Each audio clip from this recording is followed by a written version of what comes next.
Hello students, আসসালামু আলাইকুম ওয়া রাহমাতুল্লাহ। আশা করি সবাই ভালো আছো, সুস্থ আছো। আবারও তোমাদের সামনে এসেছি একটি ভিডিও নিয়ে। আমরা এর আগে সিঙ্গুলার এবং প্লুরাল নাম্বারের কিছু রুলস আলোচনা করেছিলাম এর আগের ভিডিওতে। এখন আমরা বাকি রুলসগুলো আলোচনা করার চেষ্টা করব এবং আমরা সবাই শিখব। আচ্ছা, আমরা শব্দের শেষে এফ বা এফ ই থাকলে কি যোগ হয়? এফ বা এফ ই, এফ বা এফ ই যদি এই দুটা থাকে শব্দের শেষে তাহলে ভিএস যোগ করে প্লুরাল করতে হয়। এই লাস্টের নিয়ম ছিল এটি। হ্যাঁ, যেমন বলতে পারি আমি L I F E, L I F E, life. Life মানে কি? জীবন। তাহলে এখানে যে এফ ই আছে, এফ ই উঠে যে কি হবে? এফ ই উঠে যে ভিইএস যোগ হবে। তাহলে এল আই ভিই এস কি হলো? এফ এর জায়গাতে ভিই এস বসবে, এফ এর জায়গাতে ভিই এস বসবে। তাহলে কি হলো? লিভস। আচ্ছা, লাইফ থেকে লিভস হয়ে গেল। আচ্ছা, এভাবে লিফ, লিফ মানে কি? পাতা। Leaf, L E A F, A leaf মানে কি? পাতা। আবার লিভস মানে পাতাগুলো, এল ই এ এফ এর জায়গাতে কি হবে? ভিই এস, লিভস মানে পাতাগুলো। কিন্তু যদি এফ বা এফ ই না থাকে, আরো কিছু শব্দ থাকে এই দুটো ছাড়া, এই এফ এবং এফ ই ছাড়া যদি এইগুলো থাকে, যেমন I E F, double O F, double E F, এইগুলো যদি থাকে তাহলে কিন্তু ভিইএস হবে না।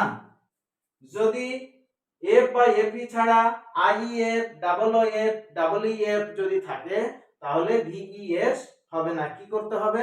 শুধু এস যোগ করতে হবে। শুধু কি যোগ করতে হবে? এস যোগ করতে হবে। যেমন আমরা দেখি, যেমন proof, proof, P R double O F, proof. Proof মানে কি? প্রমাণ করা। আচ্ছা, প্রমাণ। আচ্ছা, proof, proofs, proof, proofs, proofs, শুধু কি যোগ হবে? S, proofs. আচ্ছা, তারপরে রূপ মানে কি? ছাদ, রূপ। তাহলে কি হবে? Roofs, R double O F S, roofs. শব্দের শেষে যদি double O F, double E F, কি কি ছিল জানো?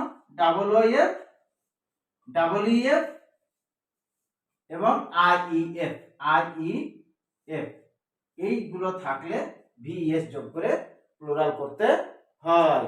যেমন বলতে পারি আমি chief, C H I E F, chief. Chief মানে কি? প্রধান। তাহলে চিফ মানে যেহেতু প্রধান, তাহলে এখানে আই ই এফ থাকলে কি হবে? শুধু এস, এস যোগ হবে, শুধু এস যোগ হবে। C H I E F, এই যে এস, এস যোগ হয়ে গেল, চিপস। তাহলে এফ বা এফ ই থাকলে এফ বা এফ ই উঠে যে ভিএস যোগ হবে। আর যদি এইগুলো থাকে, double O F, double E F, I E F থাকে, তাহলে শুধু এস যোগ করে প্লুরাল করতে হবে, শুধু প্লুরাল করতে হবে। আচ্ছা, এখন আমরা অন্য একটি নিয়মে যাই। শব্দের শেষে যদি ম্যান থাকে, শব্দের শেষে যদি ম্যান থাকে, যেমন আমরা বলি না চেয়ারম্যান, CHAIRMAN, চেয়ারম্যান, চেয়ারম্যান।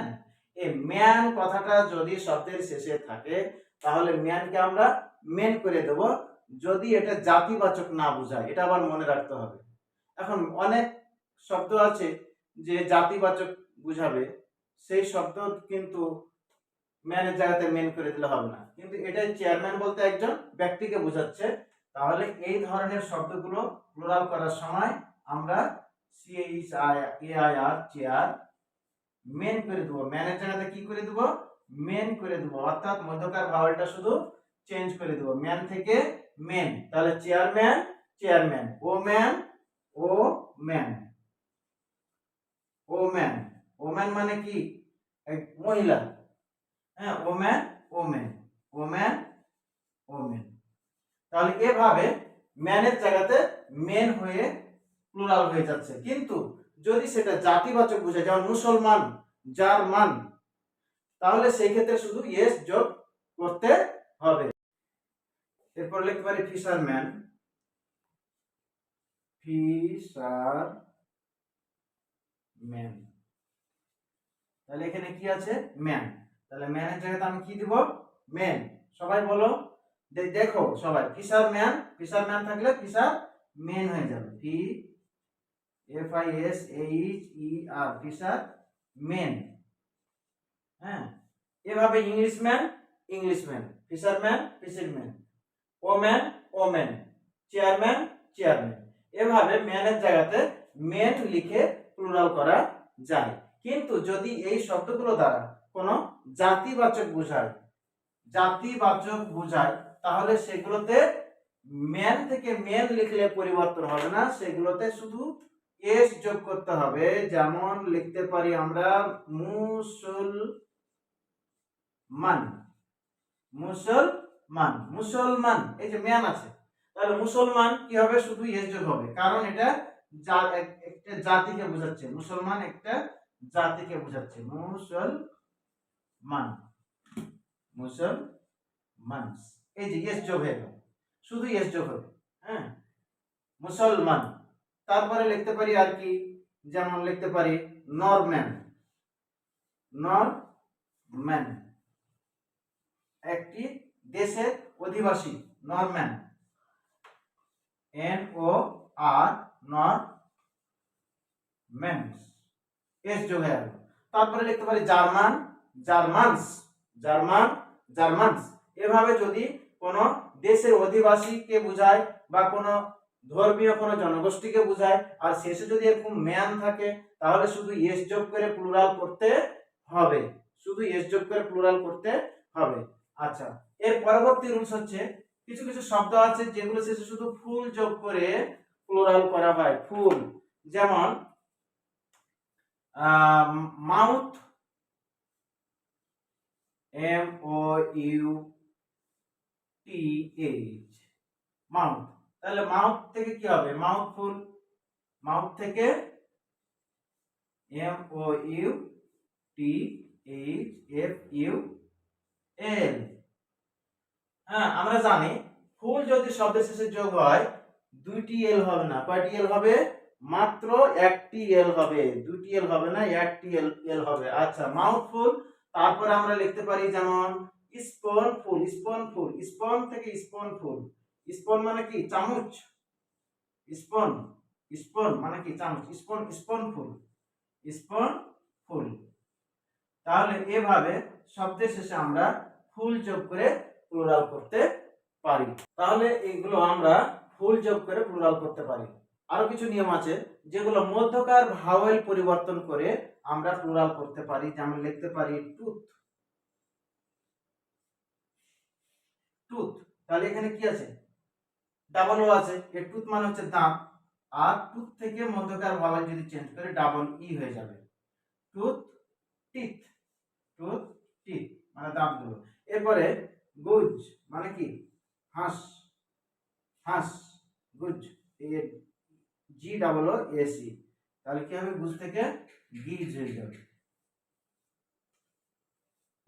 গিজ। তাহলে মধ্যকার ভাওয়েল গুলো চেঞ্জ করে আমরা প্লুরাল করতে পারি। অবশ্যই আরো রুলস আছে। তারপরে আরো লিখতে পারি, যেমন মাউস, মাউস থেকে মাইস, লাউস থেকে লাইস। মাউস মানে কি? ইঁদুর। মাইস মানে কি? ইঁদুর গুলো। এগুলো প্রায় মুখস্থের মতোই রাখতে হবে, মানে এক একটাই এক এক রকম, এক একটা এক এক রকম। তারপরে লাউস থেকে lice, L O U S E, louse থেকে lice, L I C E. এই যে এগুলো মধ্যকার ভাওয়েল গুলো পরিবর্তন করে আমরা প্লুরাল করতে পারি। এগুলো রুলস মনে রাখলে হবে না, এগুলো শব্দগুলো মুখস্থ রাখতে হবে, তাহলে আমরা এগুলো পরিবর্তন করতে পারবো। তো আমরা বেশ কয়েকটি নিয়ম শিখলাম এখানে। পরবর্তীতে আবার অনেক পরবর্তী যে নিয়মগুলো থাকলো, রুলসগুলো থাকলো, পরবর্তী ভিডিওতে আমরা অবশ্যই আলোচনা করব। আশা করি তোমরা শিখতে পেরেছ। আমার ভিডিও এখানেই শেষ করছি। আল্লাহ হাফেজ।